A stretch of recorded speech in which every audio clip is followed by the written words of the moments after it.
Selamat datang di video pembelajaran tentang basis data.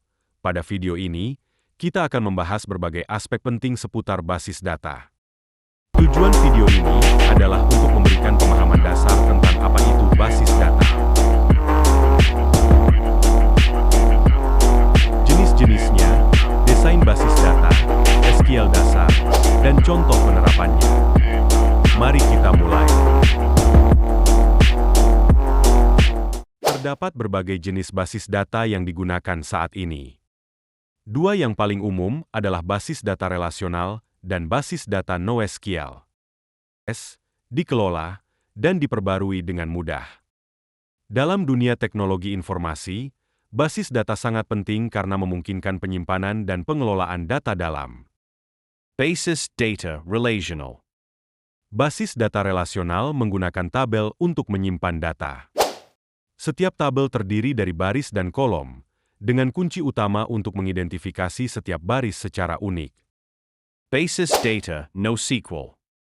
Basis data NoSQL dirancang untuk menangani data yang tidak terstruktur. Ada beberapa jenis basis data NoSQL, termasuk basis data dokumen seperti MongoDB. Model data. Model data relasional menggunakan tabel untuk merepresentasikan entitas dan hubungan di antara mereka.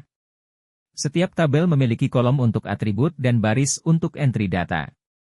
Kunci utama digunakan untuk mengidentifikasi setiap entry unik di dalam tabel. Normalisasi. Normalisasi adalah proses pengorganisasian data dalam basis data untuk mengurangi redundansi dan meningkatkan integritas data. Ada beberapa bentuk normalisasi, termasuk 1NF, First Normal Form, 2NF, Second Normal Form, dan 3NF, Third Normal Form. Diagram Entity Relationship, ERD. ERD adalah alat visual untuk merancang basis data. Diagram ini menunjukkan entitas, atribut, dan hubungan di antara entitas tersebut.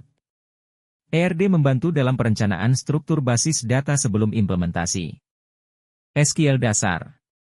SQL, atau Structured Query Language, adalah bahasa yang digunakan untuk berinteraksi dengan basis data relasional. SQL terdiri dari beberapa bagian utama, termasuk DDL dan DML. Data Definition Language, DDL. DDL digunakan untuk mendefinisikan struktur basis data. Perintah dasar dalam DDL termasuk create, alter, dan drop. Berikut adalah contoh perintah create untuk membuat tabel. Sebagai contoh, create table. Create table mahasiswa, ID int primary key, nama varchar, 100, jurusan varchar, 50. Lalu ada data manipulation language, DML. DML digunakan untuk memanipulasi data dalam tabel. Perintah dasar dalam DML termasuk select, insert, update, dan delete. Berikut adalah contoh query select.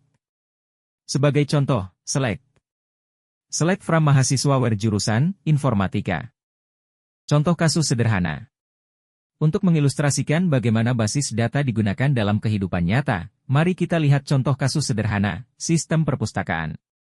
Sebagai contoh, pada sistem perpustakaan, kita memiliki tabel untuk buku, anggota, dan peminjaman. Tabel buku menyimpan informasi tentang buku, tabel anggota menyimpan informasi tentang anggota perpustakaan, dan tabel peminjaman mencatat transaksi peminjaman buku. Berikut adalah beberapa query dasar untuk sistem perpustakaan. 1. Menambahkan buku baru, insert into buku, ID, judul, pengarang, tahun _terbit, values, 1. Pemrograman Python, John Doe, 2020, 2. Mencari buku berdasarkan judul, select from buku where judul like, Python, 3. Memperbarui informasi buku, update buku set tahun _terbit 2021 where ID 1, 4. Menghapus data anggota, delete from anggota where ID 2. Kita telah membahas berbagai aspek penting tentang basis data, mulai dari definisi, jenis-jenis, desain, hingga SQL dasar dan contoh penerapannya.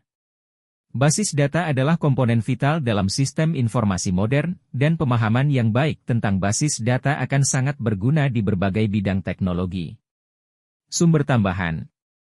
Jika Anda ingin belajar lebih lanjut tentang basis data, berikut adalah beberapa sumber yang dapat Anda gunakan. Buku, Database System Concepts, oleh Silberschatz, Kort, dan Sudarshan. website tutorial seperti W3 Schools dan Tutorials Point. Terima kasih telah menonton video ini. Jika Anda memiliki pertanyaan atau ingin berdiskusi lebih lanjut, jangan ragu untuk menghubungi saya. Sampai jumpa di video pembelajaran berikutnya. ご覧いただき、ありがとうございます。